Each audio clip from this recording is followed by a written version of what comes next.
Welcome, Everett. Thank you. Sorry, I wanted to start the recording, so I didn't forget.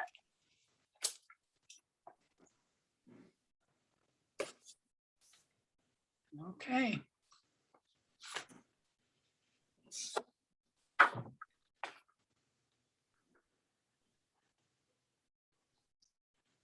All right.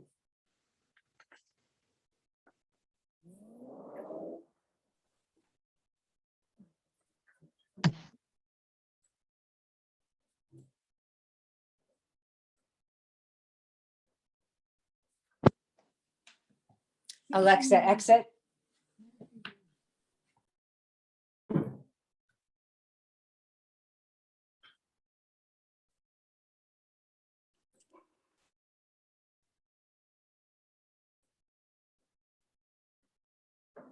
All right. We're at 6 o'clock. Is everyone ready to get started? Okay. Dory, maybe you want to ask people who are not among the presenters to mute. Okay. Yep. All right. Here we go. Okay. All right. So welcome everyone to our first planning unit presentation. Tonight's presentation will focus on Plan Unit F, and you are the lucky recipient to be the guinea pig of the very first presentation. So thank you for being here. We really appreciate it. And at the end, we would like some feedback for things you liked, maybe things that we can improve upon. My name is Dory Dalton. I am a Genesee community member. I am the Wildland Mitigation Specialist and a firefighter for the Genesee Fire Protection District. Just so you know, this presentation is being recorded and will be posted for later viewing on the Genesee Fire Rescue website and also on the Genesee Foundation website. We've set aside approximately an hour and a half for this presentation, and we're going to ask that you remain muted during this presentation. If you have questions, please feel free to put them into the chat box. The chat box will be monitored and questions will be answered at the end of the presentation. Okay, so this evening I will be speaking, Brian Mallett of Open Space will be speaking, Nancy Bolter and Becky Smith will also be speaking, and they're from the Genesee Fire and Safety Committee. So Chris Garlasco will be watching the chat box. Thank you so much, Chris. I really appreciate it. So we're going to go ahead and get started. All right. So we're going to start this evening with me giving a description of the CWPP. Our CWPP is our Community Wildfire Protection Plan. For those of you that do not know, this was an 18-month project, and Genesee Fire Protection District updated the plan that was originally created in 2008. This was created or completed in April of this year. And you can find a lot of information, specifically the report itself, a presentation of the report on the Genesee Fire Rescue website in its entirety.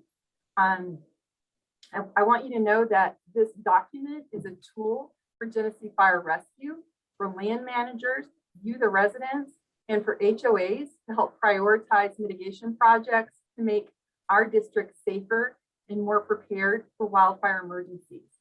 You also need to understand that a lot of the modeling is a snapshot in time. It used the latest fire behavior modeling, assuming fire weather conditions that are in the 60th, the 90th, and 97th percentile. And for these fire weather conditions, weather data was collected from a variety of sources that are listed in the appendices of the CWPP. I just want to let everyone know, I just want to make sure we're all on the same page and we understand that a red flag day, that a warning means that fire weather conditions are present and include warm temperatures, very low humidity, and strong winds that combine to produce an increased risk of fire danger. And just so you know, that our district experienced 5 red flag days in 2019. We experienced 16 red flag days last year in 2020. And at this time for this season, we've been fortunate. We have not had any red flag days so far. And also, so you know, the data for this document was collected through driving all of the roads and a general on the ground assessment of risk factors. All right. Again, this evening's presentation is focused on Foundation F. And for those of you that don't know, that is right here in this light blue section. You are at the southwest corner of our community. Okay. And also the plan units, I want to let you know that they were created along HOA boundaries and property boundaries with considerations of roadways and topographical features. So the slide that you see now are the hazard ratings for our district. And just so everyone understands that our entire district is 95% more likely to have a wildfire incident as compared to the rest of the United States. So this puts our whole district at an extreme hazard rating. The ratings of these different plan units are relative to one another based on these different hazard ratings. As you look at these hazard ratings on the right, there are four over here. There are four hazard ratings that I'm going to give some explanation for that came up with the overall rating. And you'll notice on all of the graphics that your plan unit is outlined in dark black. All right. So all of these hazard ratings that I'm going to explain, I want everyone to understand that fire behavior drives these hazards. And again, the fire behavior is based on winds, low or high temperatures, and low humidity. Okay. So for the fire risk rating for your plan unit right here, you can see the overall rating was extreme. It's that dark red color. And these are based on the topography around you in your unit, the location of your unit, and the fuel that is also found in your unit. In the fuel meaning the vegetation, the trees, the shrubs, etc. As you look to the right of that, you'll see suppression challenges. And suppression challenges are rated high in this area. And these, again, these are based on the fire behavior.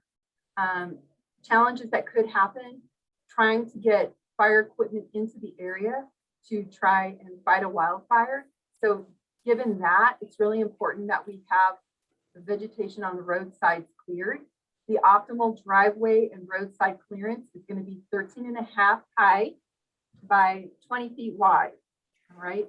And these numbers are based on Jefferson County recommendations and the actual size of our apparatuses here at the fire station. Down for your evacuation hazards here, your plan unit came up as a rating of extreme. And again, these are going to be based on the fire behavior at the time. It's going to be based on your location, the visibility, you know, is it an extremely smoky fire, etc. The width of the road and the type of notification that you receive. Is it the entire community evacuating or just part of the community? And think about as well, residents exiting and resources entering, because there will be two-way traffic. And also that combined with non-survivable roads. And when I say that, what I mean is if we are having a severe fire conditions, drivers may be stopped, they could become trapped based on the severe weather conditions, and the radiant heat would make that unsurvivable due to the intensity. And again, these non-survivable roadways are more common along roads that are lined with thick forests, particularly trees that have a lot of ladder fuels, limbs all the way to the ground, or have a lot of trees, the saplings, the seedlings around them as well. And then the last hazard that was looked at was your home ignition zone hazards. And again, this area came up as a high rating. And these things are going to be based on your roof, your siding, your decking, and the amount of defensible space that you've created. Okay. So given all of those hazards combined, your plan unit is in the extreme for your rating. So as you look at this, some of the specifics picked out for your risks. Most of you know that around you there are steep slopes and ravines, heavily forested areas with ladder fuels. There are many private driveways without turnarounds, and that could get in the way of firefighters being able to access your area, and you being able to get out of your area and to leave or evacuate. There's a lot of homes that have flammable landscaping and not much defensible space created at this time. The next point is that 25% of the roads have the potential of being non-survivable under these conditions, and these are at the 90th percent fire weather conditions. And then the last point is 60% of homes are at risk for extreme exposure to radiant heat and ember cast. And when I'm talking about ember cast, I want you to think about a blizzard, but I don't mean a blizzard of snow. I mean a blizzard of embers, okay? A blizzard of fire, okay? All right, moving on, you can see these two graphics. Your plan unit is highlighted in blue. The graphic on the left talks about flame length, and the modeling is based on fire conditions at the 90th percentile. So these flame lengths are serious to significant fire weather conditions. During something like this, controlling the fire would be extremely difficult. And this is shown here by the red and the pink in your particular area. And that's not saying that we're not going to go and fight your fire. We are, but we're going to stop when our lives are at risk. Okay. And then when you look at the graphic on your right for the crown fire, again, the same weather conditions, it's based on that. And your area comes up mostly orange. And so this lets us know that this is going to be a passive crown fire. And that just means that your trees are most likely to catch on fire due to surface fuels like bushes and grasses, other trees, or other small trees that are under the canopy. Okay. Now you're thinking, great, she's told us all this scary stuff. But I want you to know, as homeowners, we can do something about this. We can do this for ourselves, and we can do this for our neighbors and for our community. All right, so what can we do? Well, we can put some space in our canopies, and we can help minimize that flame length. One of the things you can do is that you can space your trees. These recommendations are all made from the Colorado Forestry State Guidelines, and they were recently updated in April. So the recommended spacing, crown spacing, is 10 feet. And you can see right here on your left what that means. It's these outer branches, okay? And if you have trees on slopes, then you need to space the crown some more.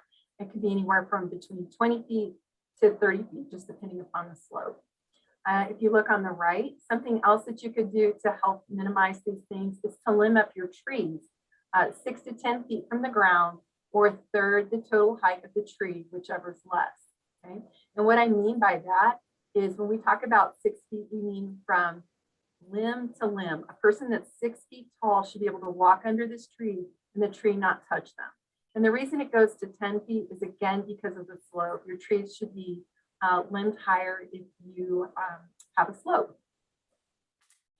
So something else, another strategy you could use is to remove the ladder fuels under your trees. And you can see at the graphic on the left, you have a tree here with some ladder fuels. You want to get rid of those. You want your trees to look like this with nothing underneath them, and all the way out to the drip line, which is your edge of your tree here. Okay. And lastly, as you look at the graphic on the right, if you can, in your zone 2, which is 5 feet from your home out to 30 feet, mow the grass to 4 inches. All right. That's going to make it a lot easier for us if we're trying to stop the fire.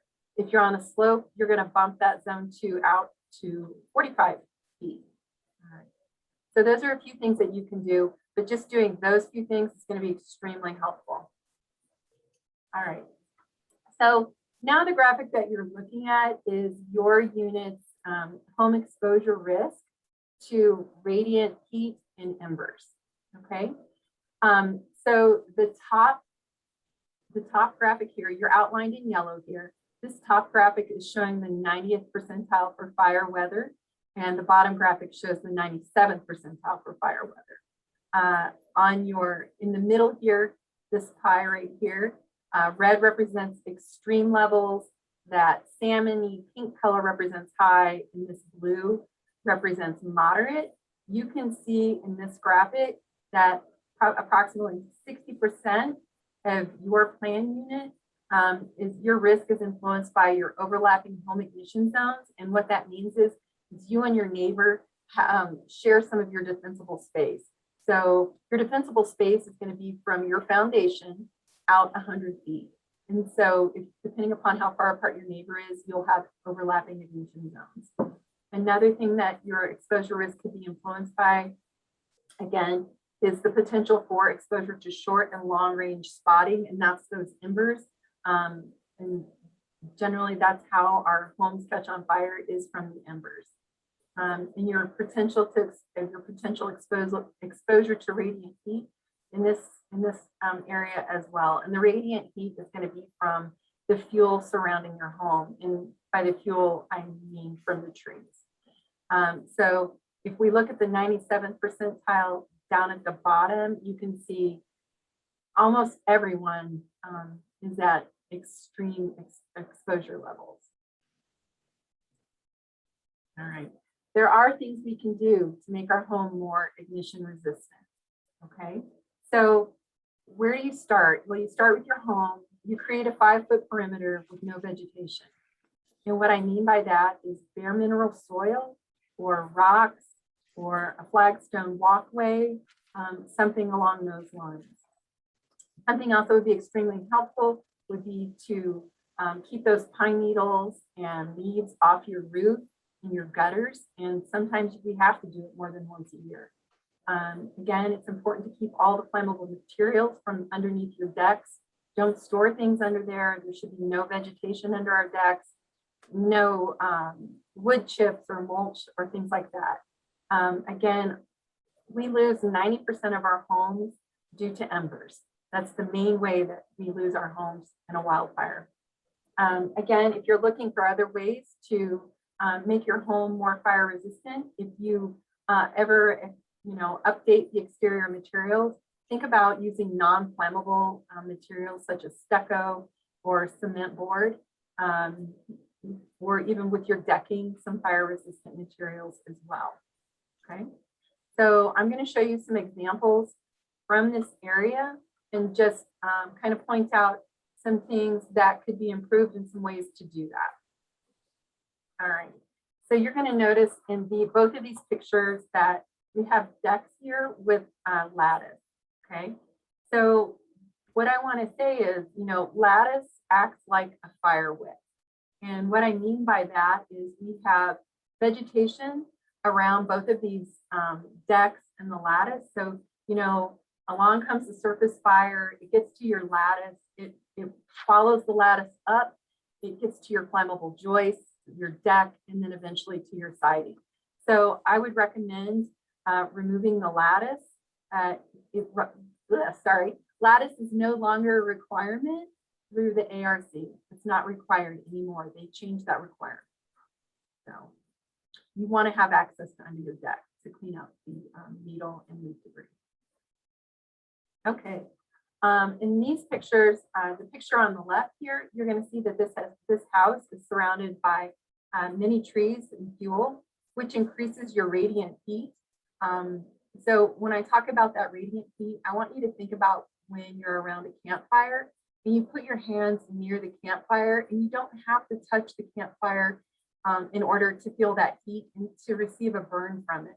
So the radiant heat is really intense around our homes if we have a lot of trees. So I would recommend thinning the fuels around this home to give the fire an opportunity to drop to the ground before it reaches the home. And on the right here, this is a really great example. Again, there's a lot of fuels here, but there's 2 houses. So we know these houses have overlapping defensible spaces. And so this would be a great opportunity for these neighbors to have a conversation about how to thin the fuels to make their defensible space good for both of them. The picture on the left, this is an example of a wood pile. This wood pile is close to the home. The wood pile should be at least 30 feet from all structures on flat ground. And we need to ensure that there's 10 feet of clearance between the piles and all trees. We should not store firewood under trees. Okay. On the right, here we have a home completely surrounded by a lot of trees and fuels. Again, this increases the radiant heat. We need to thin the fuels in order to give the fire an opportunity to drop to the ground before it reaches the home. Limbing the trees and removing ladder fuels also helps to keep the fire on the ground. It's easier to fight fire on the ground rather than in the trees. As you know, I am the mitigation specialist for our entire community. I give wildfire prepared home assessments. These are our free assessments. I look at your home ignition zone and your defensible space. And when I come and see you and we go through this process, you receive a report with recommendations and photographs. You own the data. No one else has access to it. It's not shared with anyone. I don't work with an insurance company. I work for you, for the Fire Protection District.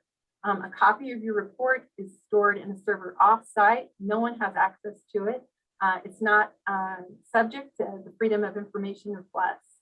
I also want you to know that this program is a certificated program. So if you choose to follow through with the recommendations that I write up, all you do is you contact me again. I come back to check to see that you have done that and you receive a certificate of mitigation. What you can do with that is you can present it to your insurance company to let them know the efforts that you're going through to mitigate your property. And it's also a great selling point for your home. Many homeowners, when they go and look for homes now, are asking for mitigated properties. And I know that because they call me and ask me to give them a report. If you're interested, please reach out to me here at the fire station.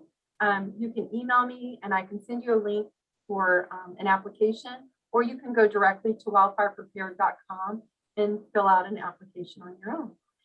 And I want to thank you. And now I'm going to stop sharing my screen and I'm going to turn it over to Brian Mallet. Thanks, Dory. Yep.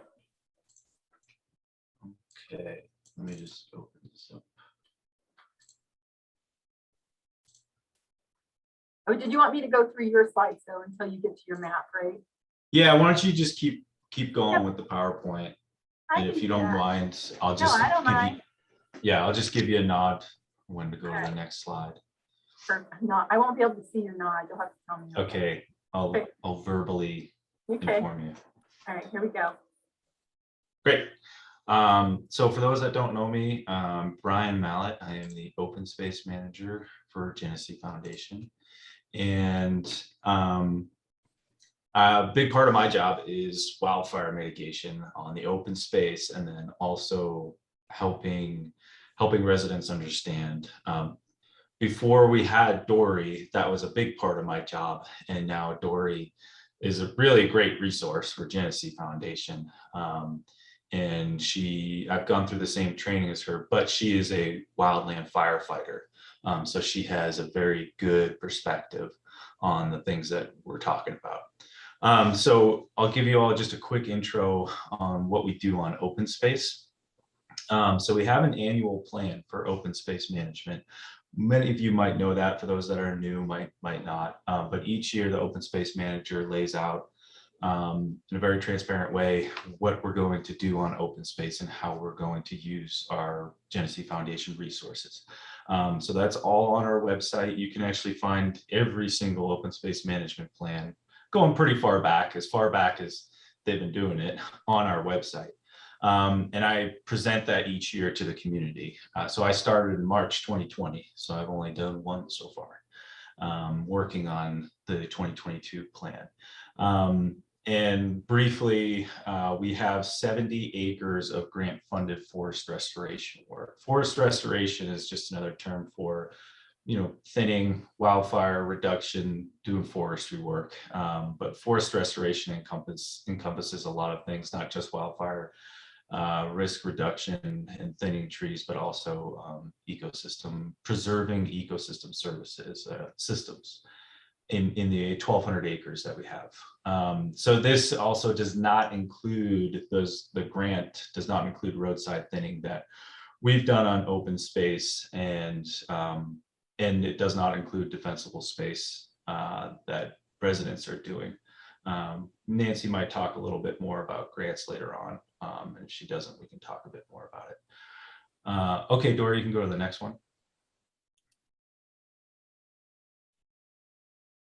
So again, just an overview of what the plan is going to include for the next 4 years or so, because it's relevant to this unit. This year and next year, we'll be working off of Choke Cherry in the north central part. The reason is the CWPP had recommended treatment areas, recommended priority treatment areas. And just to the west of that northern one with the orange and the pink up there, just to the west of that was the highest risk area in the entire fire protection district. If you've ever driven up Ski Hill Drive, it's just a real dense forest. It's got a lot of slopes and a lot of ravines. And Genesee Foundation is just to the right of that, to the east. We've never treated that area. So I felt like it was a good idea to get some treatment in there to protect the community from one of the highest risk in the entire district. And then starting in 2020, starting next year, the 16 acres of thinning on the western border of Genesee. So that's the pink polygons. Yeah, thanks, Dory. You're reading my mind. Those are slated for treatment next year. The reason why, the board of directors, Genesee Fire Protection District, have always had concerns about our western border, and rightfully so. There's a lot of dense forest and steep slopes, and we saw the Elephant Butte fire in Evergreen last year. That's where I live. I saw it pretty close. And firefighters with experience out here, people that have lived here for a while, assume that the big wildfire would come from the west. That's also not to say that fire can start anywhere in our community, especially with that shower of embers that Dory was talking about.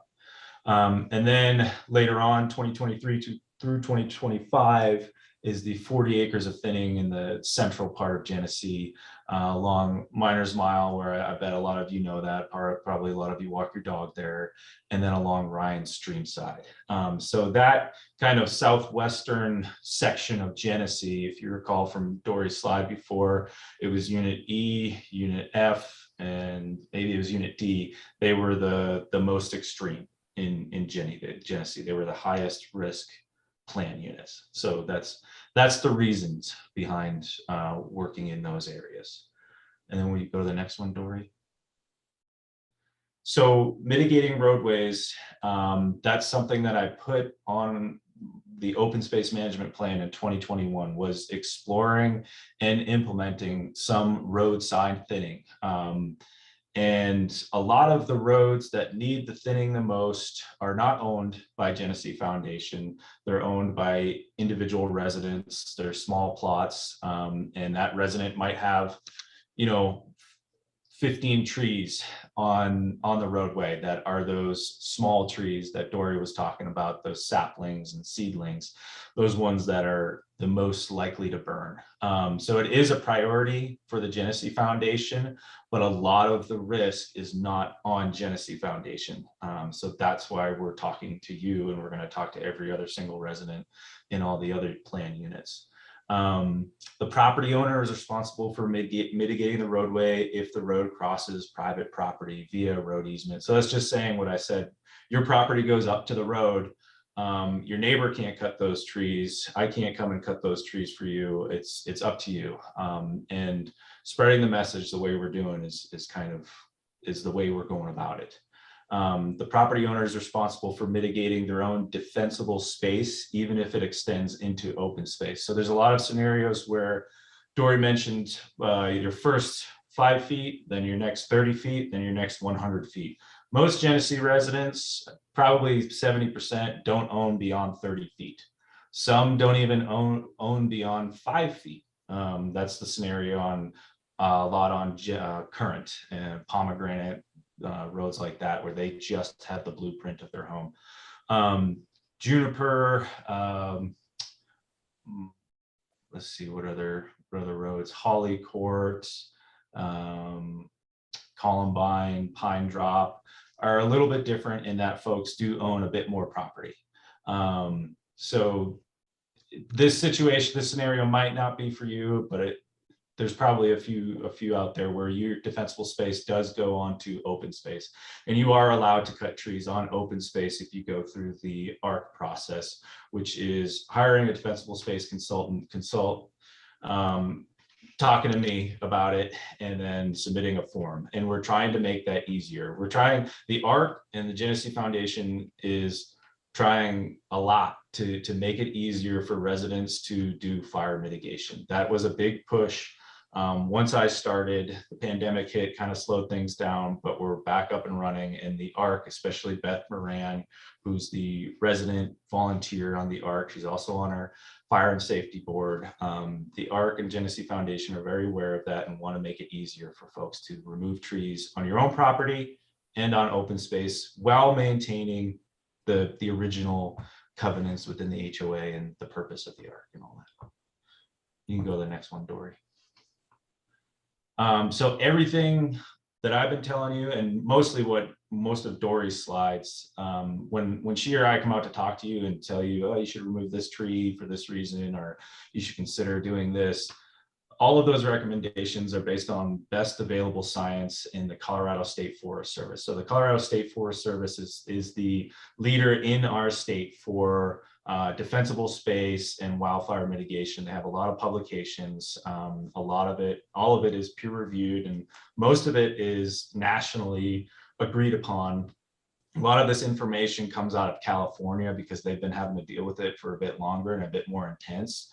But it's all best available science. So when we tell you, we really think you should remove this tree or that juniper bush, there's a lot of reasons behind it, and there's a lot to back it up. In general, in Genesee, we hope for the best, which is the Elephant Butte fire. That would be a scenario that would be the best in our case, which here's some numbers for the Elephant Butte fire. There were 130 firefighters on site. There was 56,000 gallons of water. There were 1,000 people evacuated, 54 acres burned over the course of 10 days. Most of it burned within the first 2 days. The rest of the 8 days was mostly mopping up. No homes and no lives were lost. That's the most important thing. There was a bit of chaos. Again, I live in Evergreen. I could see it. I was a half mile from the evac zone. But best case scenario, no homes, no lives were lost. Worst case scenario, Cameron Peak, 1,000 firefighters were on site, 20,000 people evacuated, 469 structures were destroyed. As of now, the most recent that I found, it said that no lives were lost directly because of the fire. But that was a worst case scenario that we've seen in Colorado recently because of how many structures were lost and how many acres were burned. So that's something we want to plan for, which Dory was talking about 90th percentile of weather. That means it is, think about it this way. You have 100-year floods, 200-year floods, 500-year floods. We've seen those in the past 2 decades in Colorado and across the nation. And we've seen the top 10% of weather scenarios and the top 3% of weather scenarios in Colorado and California. So when Dory was talking about 90th percentile scenarios, we are likely to see that kind of fire weather. It's not a one time in a life scenario. And I hear this a lot. If it's going to burn, why should I do anything? I don't like that mentality at all. I don't think Dory does either. There's a lot of reasons why you can do something. The most important is life safety. Think about your firefighters that put their lives at risk to protect your home. That's the first thing you should think about why you should do something, why you should remove trees and bushes around your home, why you should mitigate your driveway so that they can get in safely. Of course, if they don't think they're going to get in safely, they're not going to get in there. But we should make it as safe as possible for them. And then improving your evacuation. Again, worst case scenario, somebody loses their home, but you can get out safely. That's the next scenario, is elongating the amount of time that you have to get out. So that's why you should do something. And then thirdly, because you can protect your home. There's a pamphlet that Dory and I give out. It's the 2021 Colorado State Forest Service Home Ignition Guide. And on the front page, it shows, thanks Dory, it shows a home that did defensible space, and there's a bunch of burned trees around it, but the home did not burn. I would bet they had a lot of non-flammable surfaces on their home, around their home. Their home was made up of non-flammable surfaces because there was probably a lot of embers around there. So that's a tough thing to do, to retroactively go ahead and create all non-flammable surfaces on your home. But at the bare minimum, creating defensible space can protect your home. It's been proven. So that's, if it's going to burn, why should I do anything? That's why you should do something. Go ahead to the next one, Dory. And just quickly, figured I'd throw up some images that we're all used to seeing now. These are all from California. The bottom left one is the Paradise Fire. That's what I always refer to and think about when I'm talking about defensible space and driveway mitigation and roadside thinning. Want to avoid driving through fire. And we can't entirely mitigate Genesee. We cannot reduce all the risk of living here. But going back to the why do anything at all, for all those reasons, because you can improve the safety of firefighters, you can improve your evacuation, and there's a chance that you could save your home by removing that one juniper bush. So specifically for roadside, I picked these for roadside thinning. We want to avoid flames impinging on our roads during an evacuation. I think that's my last one, Dory. Yeah. Thanks. Becky's up next, I think.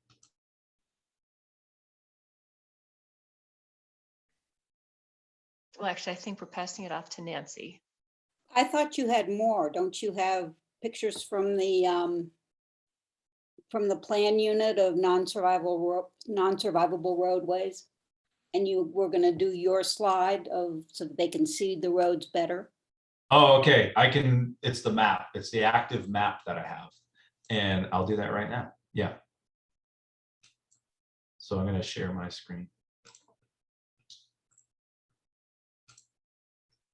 So this is an ArcGIS map, and it has all the layers on that we've been talking about. This red layer is, I don't see it. You're Oh, not. you don't? No. Sorry. How about now? I didn't even press the button. Can you see it now? Yeah. Okay. Yes. Thanks. So yeah, ArcGIS map, it's live. I can make edits to it and all that. Ultimately, I will make this available to Genesee Foundation on our password protected website, so that everybody can zoom right into their address and certain things. And everything on here is public. With the exception of, like, I have some forestry treatment units, but it's not protected information. Like, for example, I have Jeffco parcels on here that's entirely public. It's on JMaps, Jefferson County's website. All of these 97% non-survivable drives and roads is public in our CWPP. It's on our fire department's website. So I can zoom in and show you where this red line is, and where it breaks. You know, you can see that there's been thinning done there. So the model does respond to things that it sees on the ground. And then this yellow here is open space. So that's Genesee Foundation owned property. So I just wanted to zoom around there a little bit and just be able to show everybody kind of what your private drive might look like, what amount of open space you were surrounded by. And just note I would say, I mean, probably 40% of this is foundation owned, maybe a bit less.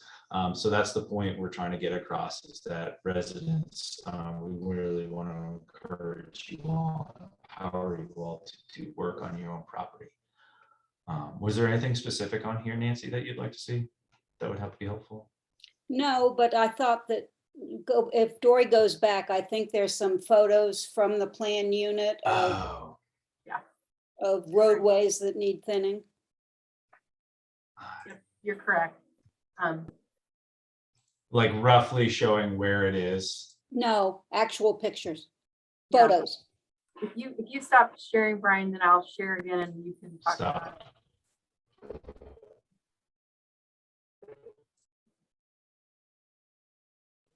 All right, so.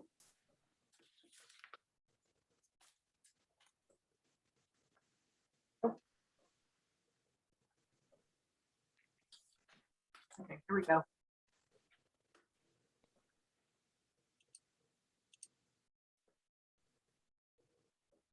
Brian, do you want to speak to these? Yes, I can. So south, I'm trying to remember exactly where that one was. I guess it doesn't matter too much. It's definitely a private drive on Foothills Drive South. What I always tell folks when you're trying to mitigate, say this is somebody's individual driveway, which it's not. You want to get a 15-foot box of non-flammable vegetation surrounding this driveway. That's the bare minimum. Dory talked about a lot of defensible space and driveway things, and it's best to have 30 feet of thinning. That's not always possible. So the best case scenario is that there's at least a 15-foot box of no flammable vegetation on that private drive. This is not meeting that, that standard.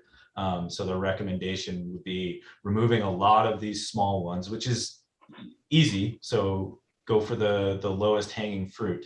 And then any medium-sized trees that are right on the road. If there was like this one on the right here, there's a big ponderosa. Maybe that one doesn't need to go. It's pretty well limbed up, but there's a lot of ladder fuels around it.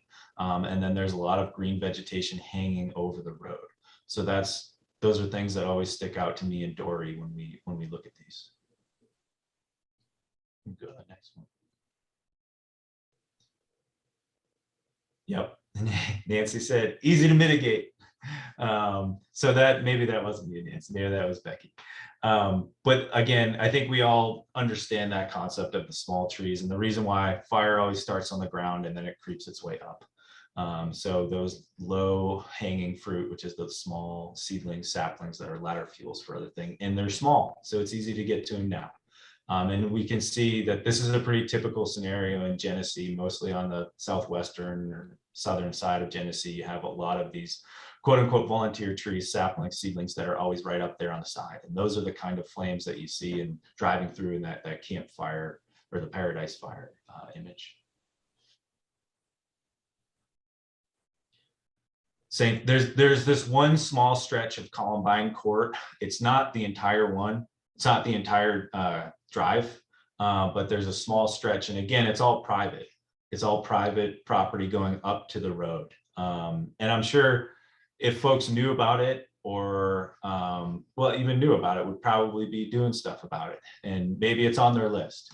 But again, if you're here and you see a private drive that you recognize and you know, oh, part of that's my property, you are enabled and empowered to remove trees. Of course, going through the ARC process, which is pretty much just asking permission and filling out a form.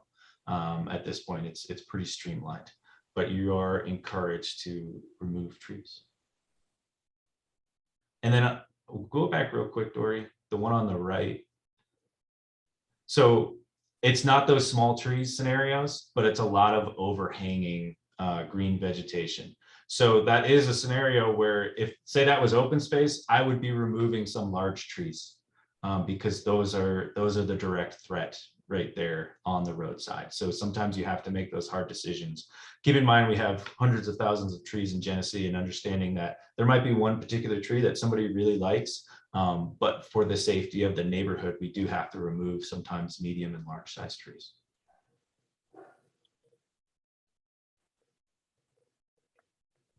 This one on the left, Columbine Court, so it's got those, I call them saplings, maybe they're 15 years old, but it's also got all this tall grass underneath.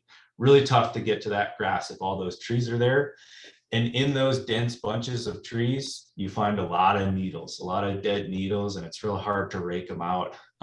Even if you were super proactive, but you didn't want to remove the trees to do something, you would still have to remove those remove those trees. And if somebody asked me, said, Brian, how many of those trees would I have to remove? Just looking at that stand right there, to improve the roadside thinning, to improve the roadside evacuation, I'd say between 80 and 90% of those trees.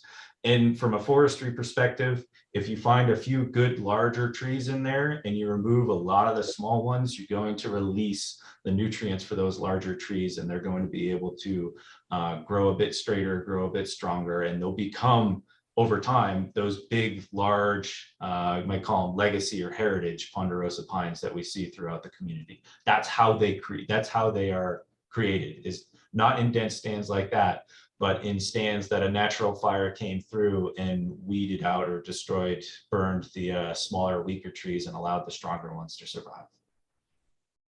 You can go to the next one, Dory.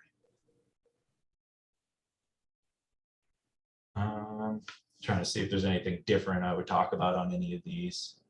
The one on the left, that one ponderosa pine that's centered, that's a good example of a nice tree. It doesn't have much ladder fuel around it. That the lowest limb is maybe 10 feet off the ground. So I think maybe that picture is an example of a good tree, of a very well mitigated corn.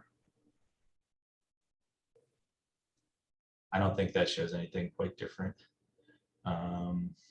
Pine drop, I know this corner, so that is open space on the right side, I believe. That is, I showed you that map of the forest management areas that we'll be doing from 2023 to 2025. Or no, sorry, it'd be in 2022 to 2023. That will be included. So that's an example of open space on the right there, that Genesee Foundation will undertake the mitigation.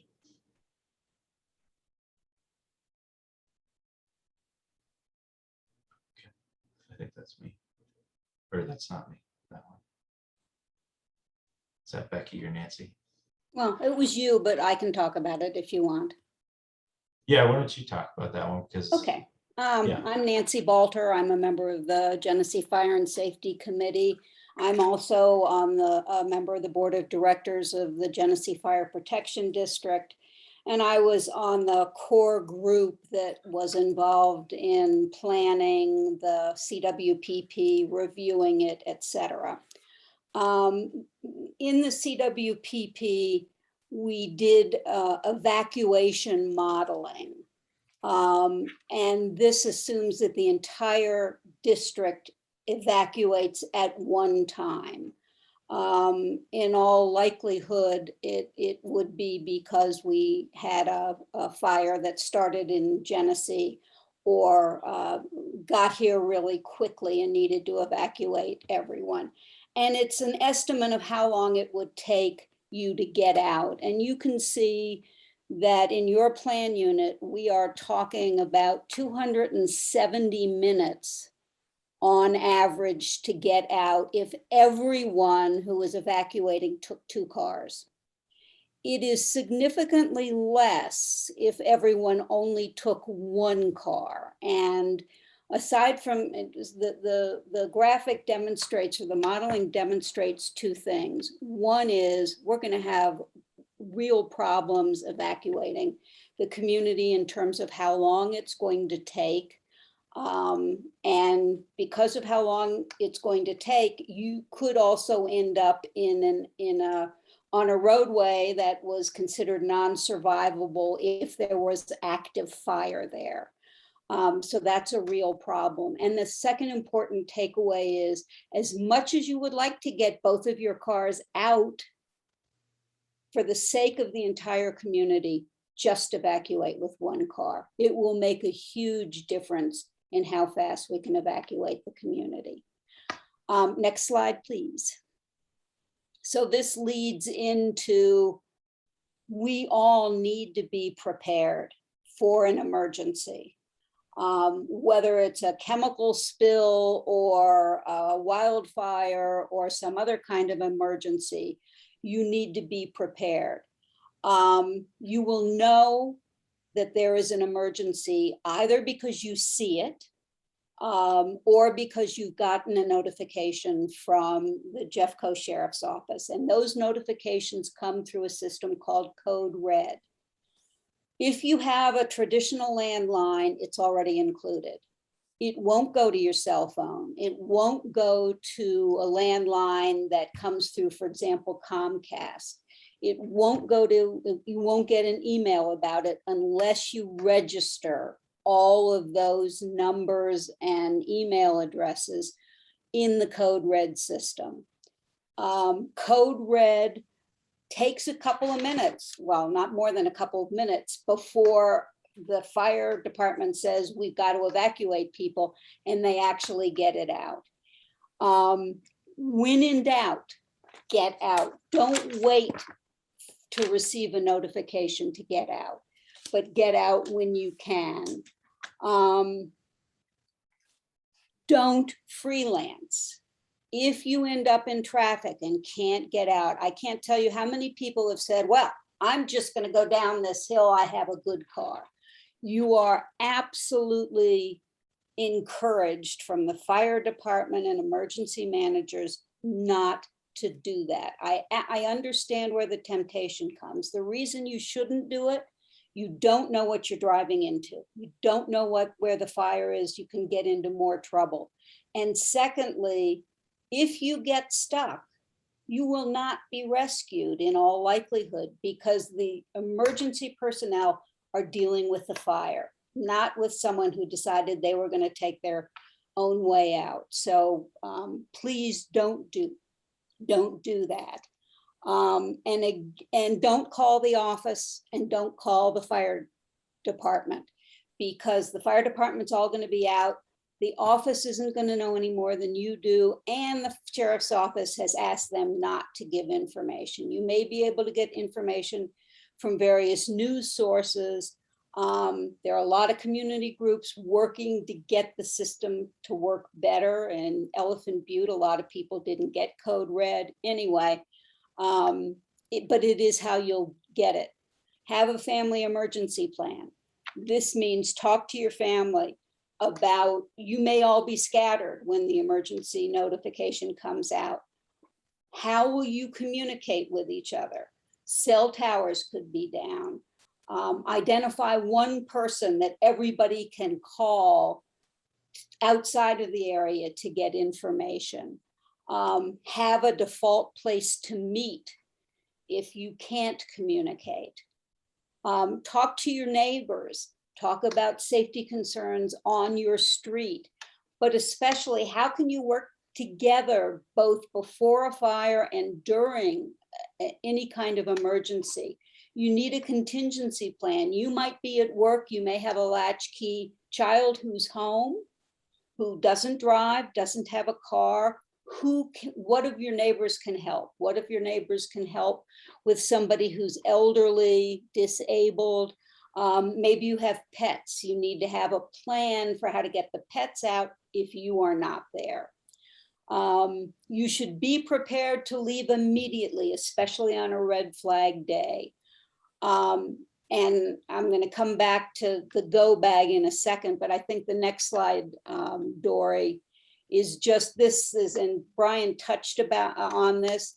As I've walked around the community and taken pictures, there are a lot of driveways, personal driveways, that if there were a fire, an active fire there, you may not be able to get out of your house. So these are recommendations for what you should do just to make it so that you can even get out of your driveway. And then the other part of it is post a sign at the end of your driveway that's on a non-combustible post that preferably has reflective numbers on it so that the fire department can find you. Okay, next slide. So this is about being prepared to go. And mostly there's a lot of information here, and you will be able to look at the recording of this and see it, but we have a lot of pamphlets. We already talked about the Colorado State Forest Service thing. These come from a group called Rotary Wildfire Ready, and they've done one on evacuation, they've done one on home hardening, and they've done one on defensible space. Any of these that you would they're all available at the foundation office. If you would like one or more of these personally delivered to your mailbox, the Fire and Safety Committee will do that. Send us an email at GFSC for Genesee Fire and Safety Committee at geneseefoundation.com. Let us know what you want. So the go bag is something that you should be able to grab and leave immediately. Not if you were told to leave immediately, they want you to leave immediately. So the things that are good to put in there, and then I put a list on top of the things I need to grab at the last minute, like my phone charger, and out and gone. There is also the information here about how to get emergency notifications, which we talked about. Next slide. That's there again. There we go. So this is really important. If you should get caught, you want to have clothing that is as non-flammable as possible. All of the stuff that we all wear for hiking is a synthetic material that in heat will melt.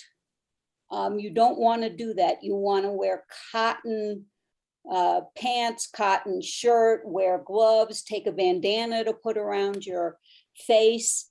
So that's on this. And then if you have time, if they say be prepared to evacuate, there are things you can do on the outside of your home and on the inside of your home to prepare it better to survive. So I would highly recommend that you ask us ask us to deliver these. All of these are also available on the Genesee Foundation Fire and Safety pages and on the Genesee Fire website. So you can also get them that way. Okay, I'm going to pass it over to Becky. Hello, everyone. I am Becky Smith. I am also a member of the Fire and Safety Committee and a neighbor of yours here in Genesee. What we've been talking about in this presentation is your specific risks right in your corner of the neighborhood as identified in the CWPP. And hopefully we've also given you ideas, recommendations, and resources for you to mitigate that and reduce your risk. But in addition to these presentations, we also want to encourage you to do neighborhood walkthrough, where Brian and Dory will come out and they will look at the specific trees you're concerned about, or if you have something quirky about your house that you want to ask about, you can have that face-to-face time and talk with them. You know, it probably takes about an hour, and you know, it might be your street, it might be a cluster of homes, you know, depending on where you're at. But this is just your chance to talk with them and get to know your neighbors too. It's another chance to develop those relationships and talk to each other about your shared risk. Dory, the next slide, please. In order to do this, we're asking you to step forward. If you are inspired to do something about what you've learned tonight, will you please get in touch with the Fire and Safety Committee? The email is right there on the screen, and we can help you come up with a plan. If you're not sure what you want to talk about, or if you have specific concerns, we can help you tailor what you talk about on this walk. We can help you schedule with Brian and Dory to get that scheduled. And then we're going to ask you to get in touch with your neighbors and help organize them. And we can give you ideas. We can help you with that as well. But we need you to spearhead the effort. And then, you know, this isn't necessarily the end of the effort. Then you might have other neighbors that are willing to join with you if you have ideas. If you want to help a neighbor who needs to have their trees limbed up, if you just have other areas that can be mitigated that you guys can do as a neighborhood, you know, that's something you can organize on your own.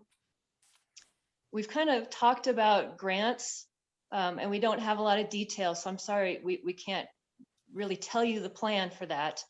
But if there are several of you that are right close together, and maybe even you're next to open space, and you want to come up with a mitigation plan for that area, these larger areas where grant money has more impact, they often are more successful in getting grant money. So there will be a grant cycle in 2022.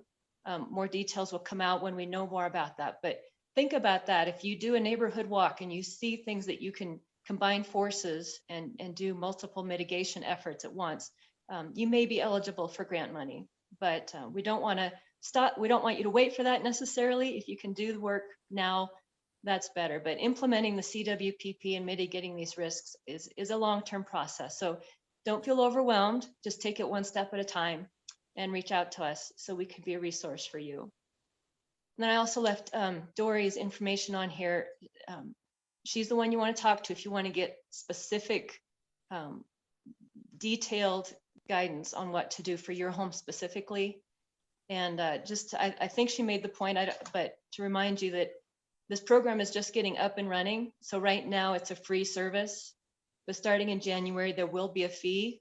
So I encourage you to get in touch with her email, with her phone number through the Genesee Fire and Rescue website. Dory, we go to the next slide. And the Genesee Fire District, their website is on this slide, as well as other resources for you. So if you can go out to these sites and learn everything you need to know. If you implemented everything that is recommended on these sites, then you'll be doing well, and you'll have done everything you can to save your home in the event of a fire. So that's the end of the presentation. I want to remind you that if you have a question, to put it into chat. And if for some reason you can't get chat to work, we will let you speak, if you want to raise your hand, but we're going to go through the questions that are in chat first. So I'm going to hand it over to Chris, who's been monitoring the questions. Do we have any questions tonight, Chris? Let's give everybody a minute to kind of think about that. Think of your question. So there's two ways. You can type it out in chat. I'm looking right now. It looked like Mary had her hand up at one point. I did. Can you hear me? Yes, we can. So shall we let Mary go ahead? She's the first one up. Go ahead, Mary. I'm just asking Brian to clarify. He mentioned he showed really good examples of easy to mitigate areas with saplings. Would you explain the procedure and the dimensions for a homeowner to cut or to thin areas with small trees that do not need ARC or open space permission as per size? Yep. So anything that is on your property that is under 2 inches in diameter, which is pretty small, but we have a lot of those, you can cut those without anybody's permission, provided they're on your property. They're pretty much everything after that, you do need to seek permission. Even if it's a big dead tree, the ARC still wants you to fill out the form so it's documented that one, that tree's on your property, not on open space or somebody else's property, and that the open space manager, myself, confirmed that it was dead.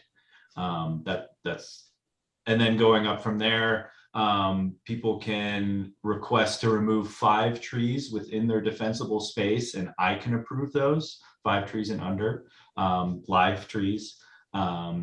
And then beyond that, you need to seek ARC permission. It still includes just contacting me, and I can help you through this whole process. And the ARC does ask that I go out first for any tree removal. So if you want to remove 30 trees based on what we talked about, awesome. Send me an email. You can fill out that form first. It'll ask you for pictures. I'll come out, look at it, talk to you about it. Or if you already know what you're doing, you say, nope, it all looks great. All the trees are marked and all that. And then I'll sign off and say, this is for wildfire risk reduction, and then submit it to the ARC. And then an ARC member will likely come out, look real quick, provided that all the trees are marked and it's all very clear. They may ask you a few questions, they may not need to talk to you. And then they would discuss that in their ARC meeting, and then it would be approved, provided that the trees are on your property. And then it's very clear which trees you want to remove. Those are kind of the only things that stall an ARC submission is if there's a question about those kinds of things. Otherwise, if it's for wildfire mitigation, there's not really many questions. And then to go beyond that, if you want to hire a defensible space consultant, and so you want to do a whole D-space and you want to remove 200, 300 trees on your property, keeping in mind a lot of these trees are usually small trees, so the numbers can rack up real quick. You have 100 trees in a real small dense area. It sounds like a lot, but it's really not. You can hire a defensible space consultant, and eventually the certification that Dory has and that I have, I still have to do a few more steps. Dory's done all the steps.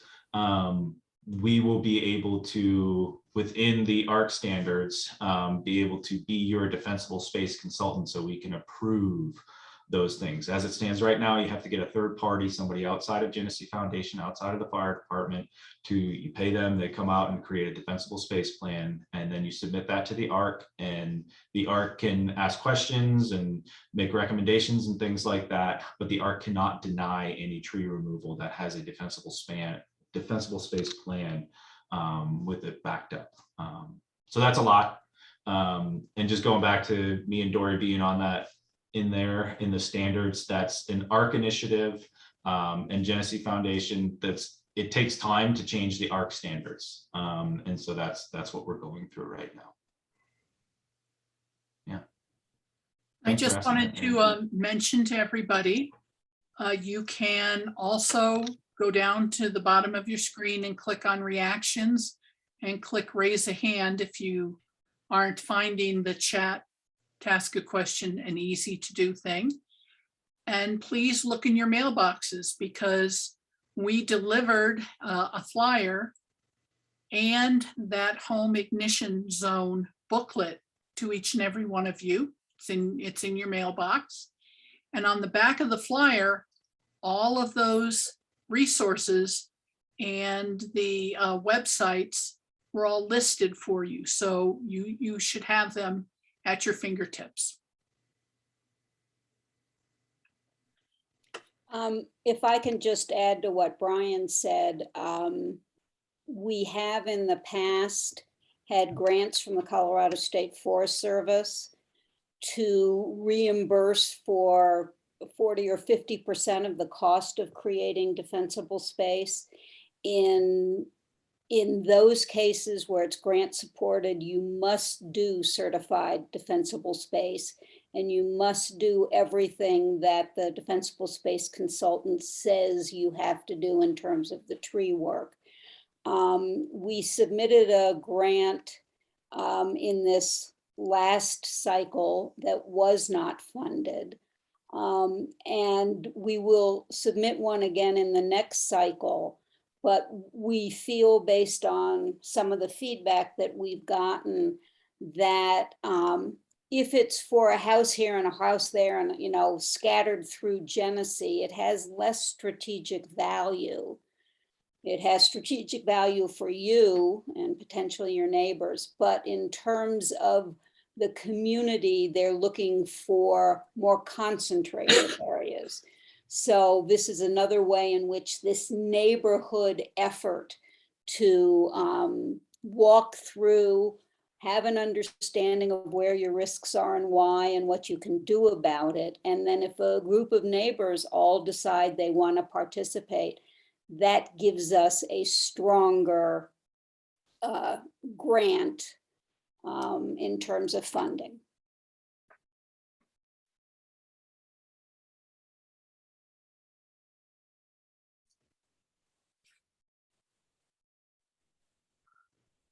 Anybody else with a question? Somebody sent me a question about the south egress and what's going on with that. My understanding is it's still in conversation between the Water District, Genesee Foundation, and the fire department. So one of the things that is in the CWPP is that we ask them to model the impact of an arbitrary egress from the backside of the community. And it does have a significant impact, especially for the people who live on the backside of the community, but even for people in the front side of the community, because they don't have as much congestion trying to get out from the people from the backside. There are a lot of considerations. There are a lot of people working on this. Constructing a road would appear to be at our own cost. We've pursued seeing if Jeffco will build a road, and they are no longer in the road building business, they say. They contract everything out. And Genesee is not unique. Many communities in the foothills around us have a similar problem of one way in, one way out.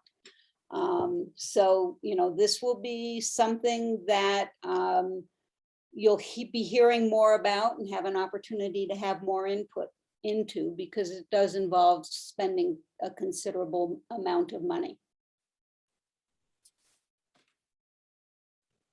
I had a question that came to me. Karen asked, who approves tree removal on private drives? And so that just depends on how many trees and whose property it's on. If it's on your property, it's the same scenario. I can approve up to 5 trees. Beyond that, it goes to the ARC. And then if you might have meant who approves tree removal on private drives on open space, pretty much all the projects that I do go through board approval through this open space management plan that I do each year. Other things that don't go through board approval would be like a big, large dead tree that's on open space that I need to remove because it's a hazard, things like that. Beth Moran has her hand up. I wanted to clarify for Mary, the tree, you can remove trees on private property that are 2 inches in diameter, measured 4.5 feet up from the ground. So that's a little different from a 2-inch diameter, at the ground. It's a bit bigger. And also for anyone else, the entire tree removal policy for open space, private property, hazardous trees, infected trees, all of that, it can be found on the website on the HOA part of the menu, and under the HOA, it has policies, and all the policies are listed in alphabetical order. The tree policy is a board policy. It's not an ARC policy. The ARC follows that policy. So in case you have any questions, it's really I think it's clear, as clear as a policy like this can be on the foundation website. So thank you. And thanks, Brian. Brian just put that link up into the chat so you can take a look at that.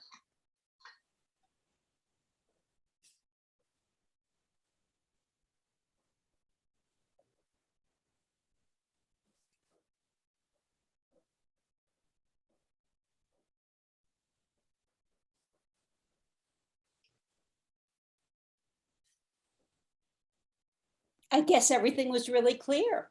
I have a question that some homeowners have asked me, Nancy and Brian, if you all can settle this for me.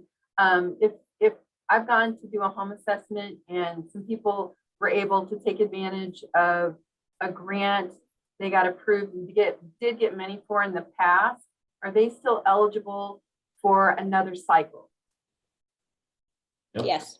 Okay, thank you. So I just want to repeat, you guys, as Dory said at the beginning, you have the pleasure of being our first presentation to a plan unit.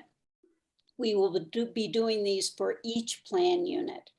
So any feedback you have for us would be very much appreciated, and you can send an email to the Fire and Safety Committee. Well, I'm impressed with the number of people that are here, so thank you, all of you.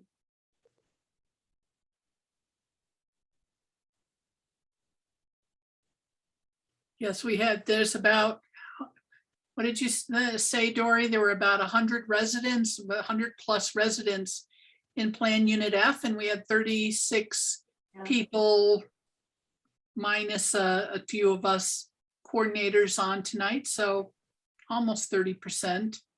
And tell your neighbors if you think that this was valuable information. Dory, you've recorded this, right? So other people could, if they were away tonight or couldn't listen in, they can hear the recording. Correct. I have had a question. Someone has asked if they would be able to have access to the slides as well. That sounds good. Dennis has got his hand up. Well, I guess, let me just go, why don't we post this, in addition to posting the presentation, why don't we post the PowerPoint? Okay. Rayanne, that's a really good suggestion. Let's see if I can get my chat to come out. For the suggestion is to provide all links in the chat so they're active rather than a static PowerPoint slide. Yeah, I agree. That's an easy fix. Thank you. And Dory, Dennis has his hand up. Oh, go ahead, Dennis. Thanks for being here. Hey, yes. Hey, Dory.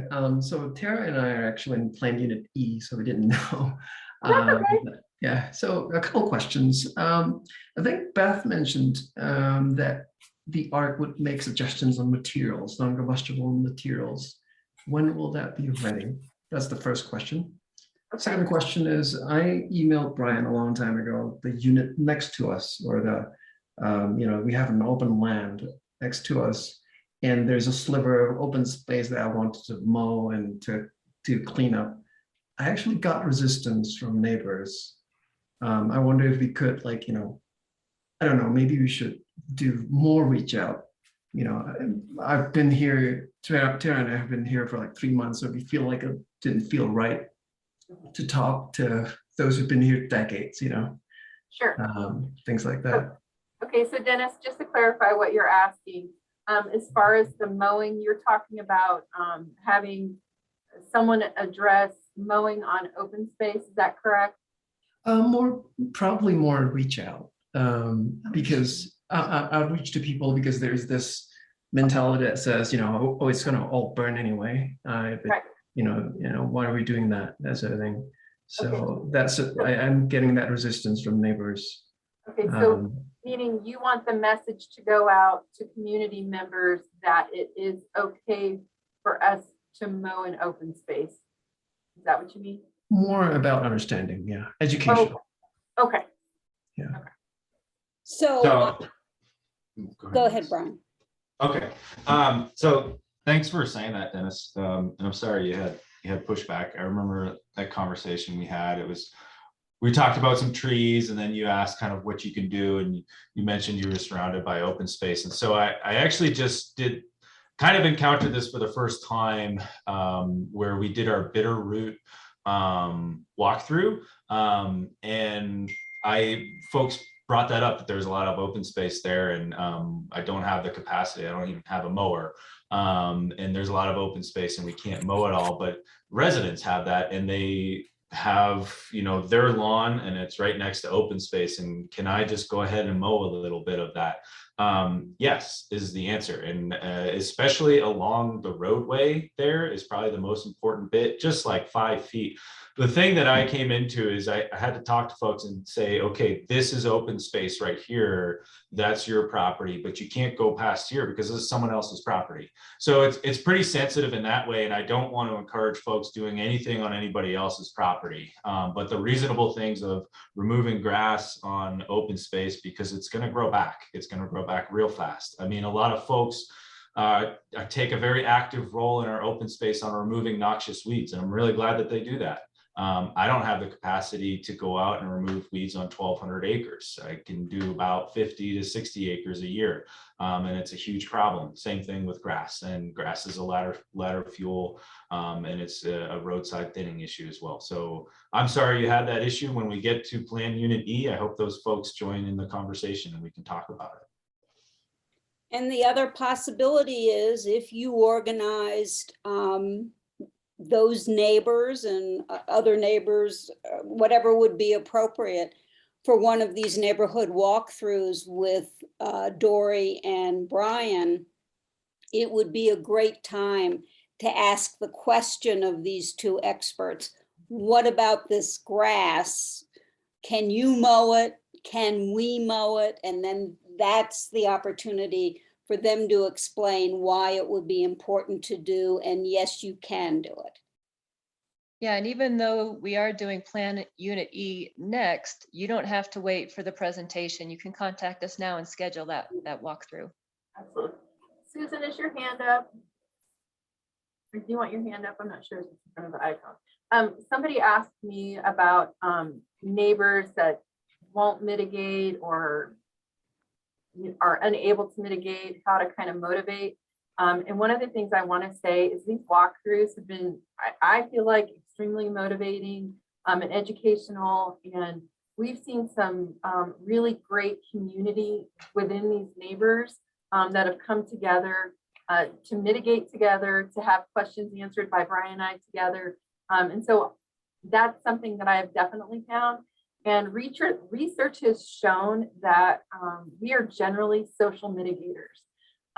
So when we see our neighbor doing something to their property to improve it, definitely with the defensible spacing, then usually they kind of, think maybe I could do something too, because anything I do is going to help my neighbor and down the road, the community as well. So that's something that I would encourage, just having a conversation with them. And definitely this walkthrough, because I've just seen some really great things happen because of it. And Dennis, I'd like to answer your question about the what the ARC is doing as far as giving some ideas on home hardening, stone, plants, things like that. And our landscape architect is working right now on a brochure. Hopefully, we'll have something out in the next, I think, month by Thanksgiving that Dory can give out when she goes on these walks that will give Genesee residents at least an idea of where to start, what size rock, what color, what the ARC is going to look for. Same thing with plantings and so forth. The type of rock mulch rather than, gorilla hair mulch and things like that. The difficulty is that right now we're not at a point where we can, without going to the board and then the community, change standards to say that a homeowner does not have to apply to the ARC to change the landscaping, which means if you want to put rock around your house 5 feet out, which we totally support, you still need to submit to the ARC to get that done. So this changing the standards is a much longer term process, but we're trying to streamline the forms that you have to submit and give you a better idea of what would get approved really quickly without problems. If that answers your questions, Dennis. I know you and I talked about this a bit more, but thank you. Thanks. And the Fire and Safety Committee has looked at the ARC standards and made recommendations on changes that would be more fire-wise. And if you don't know this, the Jefferson County's as of a year and a half ago, their building code now requires that if you replace your siding or your deck or what's always been with roof, you must use non-combustible materials. So you wouldn't be able to replace combustible siding with combustible siding or a redwood deck with a redwood deck. You need to use a non-combustible material. If you want ideas about these materials, California has wonderful resources. Yeah. And the Fire and Safety Committee recommended when and if the ARC standards are changed, that we have links to those kinds of documents that'll let you know how different materials rank in terms of combustibility. Thank you, Nancy.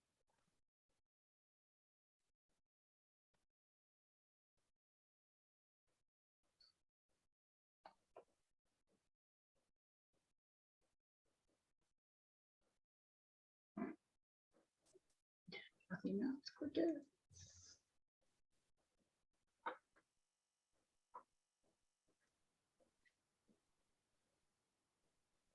All right, Dora, you're in charge. What? Well, are we done? We can be. No more hands are up. All So right. we hope that you'll give us feedback on how you like this. And thank you all. for Oh, coming. yeah, thanks so much. Thank you. And let your neighbors know and contact us. Okay. All right. That's it, folks. Have a great evening and we'll see you again.